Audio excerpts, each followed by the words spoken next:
Dans n'importe quelle salle de classe, il y a deux forces, un peu invisibles, qui sont constamment à l'œuvre.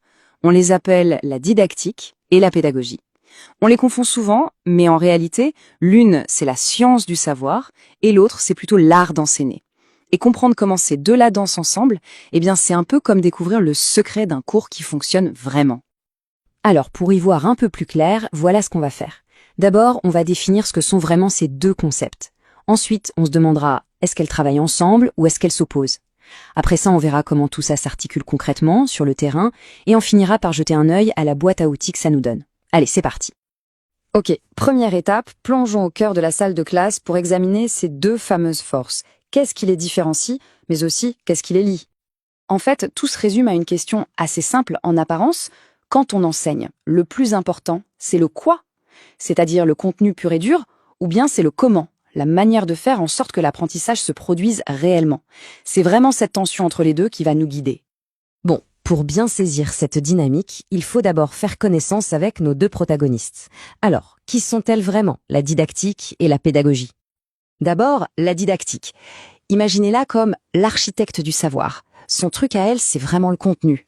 Son obsession, c'est de se demander comment est-ce que je peux structurer les maths, l'histoire ou la chimie pour que ce soit logique, cohérent et surtout enseignable. C'est ça son terrain de jeu. Gaston Mialarel l'a d'ailleurs très bien résumé.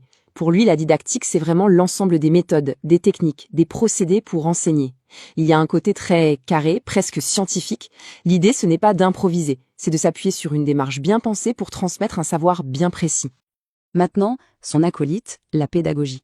Si la didactique est l'architecte, alors la pédagogie, c'est la metteuse en scène. Vous voyez, son projecteur, elle ne le braque pas sur le savoir, mais sur l'apprenant. Les questions qu'elle se pose, c'est plutôt comment cette personne en face de moi apprend-elle?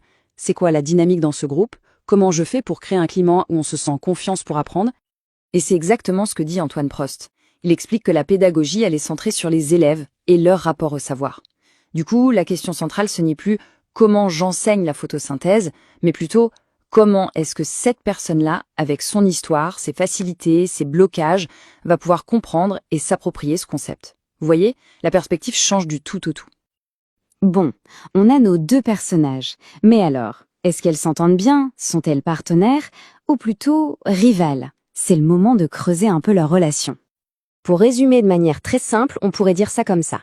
La didactique, elle, suit la logique du savoir. Elle se demande comment enseigner ce concept.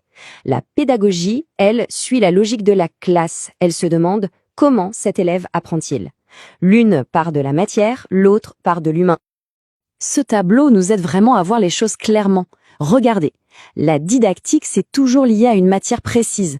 On parle de la didactique des maths, de la didactique du français, alors que la pédagogie, elle, est générale. Elle traverse toutes les matières. Elle s'intéresse à la gestion du groupe, à la relation, que l'on fasse de la géo ou de la musique. Mais franchement, la différence la plus importante, elle est là. La didactique, c'est comment enseigner, et la pédagogie, c'est comment on apprend. Le point de départ n'est vraiment pas le même.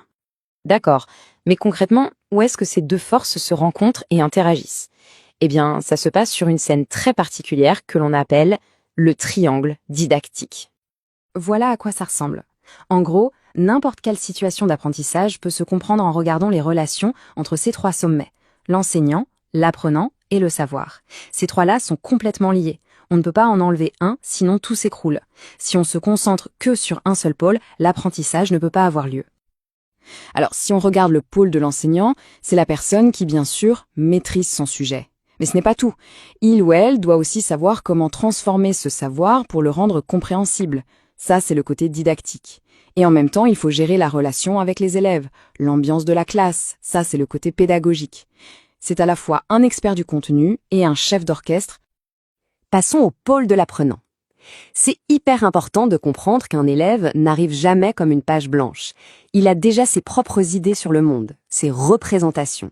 Parfois ça l'aide et parfois ça lui met des bâtons dans les roues. Souvent, le vrai apprentissage commence quand quelque chose vient bousculer ses certitudes. C'est ce qu'on appelle un conflit cognitif. Et enfin, il y a le pôle du savoir. Attention, ce n'est pas juste une liste de dates ou de formules à apprendre par cœur. C'est un contenu qui a été pensé, structuré et qui est souvent présenté à travers des exercices, des problèmes à résoudre. Et tout ça est régi par un truc un peu invisible, le contrat didactique. Ce sont les règles du jeu que tout le monde accepte sans jamais les dire. Par exemple, quand le prof donne un problème, l'élève sait qu'il y a une solution et que son job c'est de la chercher. Bon, tout ça peut sembler un peu théorique. Alors maintenant, passons à la pratique. Concrètement, comment est-ce que ces concepts se transforment en outils pour l'éducateur? Alors, premier outil, et il est fondamental, la transposition didactique.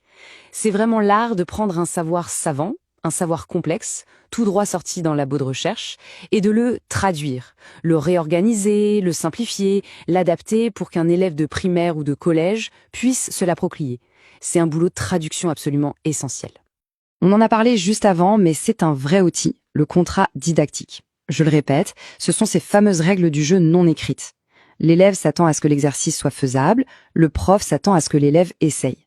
Et quand on comprend bien ce contrat, on peut décrypter pas mal de choses, que ce soit des réussites ou des malentendus qui mènent à l'échec. Et un exemple très concret qui met tout ça en musique, c'est la situation problème. L'idée est géniale. Au lieu de donner la leçon, on commence par un obstacle, un vrai défi. Dans la première phase, l'apprenant se confronte au problème, il tâtonne. Ensuite, phase 2, il discute avec les autres, il formule des idées. Troisième phase, le groupe essaie de valider une solution, de la prouver. Et c'est seulement à la fin, en phase 4, que l'enseignant intervient pour aider à mettre en mots, à synthétiser ce qui a été découvert. C'est vraiment là qu'on voit la didactique et la pédagogie collaborer. Alors, après tout ça, on peut se demander, mais au fond, pourquoi c'est si important de faire la différence entre les deux? Eh bien, c'est tout simplement parce que c'est une question d'équilibre. Imaginez un enseignant qui ne serait qu'un didacticien. Ce serait un expert incroyable de sa matière, mais peut-être totalement incapable de créer du lien avec ses élèves.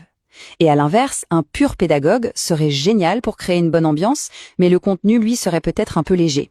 La clé, le secret d'un enseignement efficace, c'est de savoir jongler avec les deux. Et donc, pour conclure, revenons à notre question de départ. Est-ce que la leçon parfaite vient de la science de la matière ou de l'art de la classe? Vous l'aurez compris, la réponse, ce n'est pas l'un ou l'autre. La leçon parfaite, elle naît de la rencontre des deux. C'est quand la rigueur de la didactique rencontre la chaleur de la pédagogie, c'est peut-être ça finalement le secret.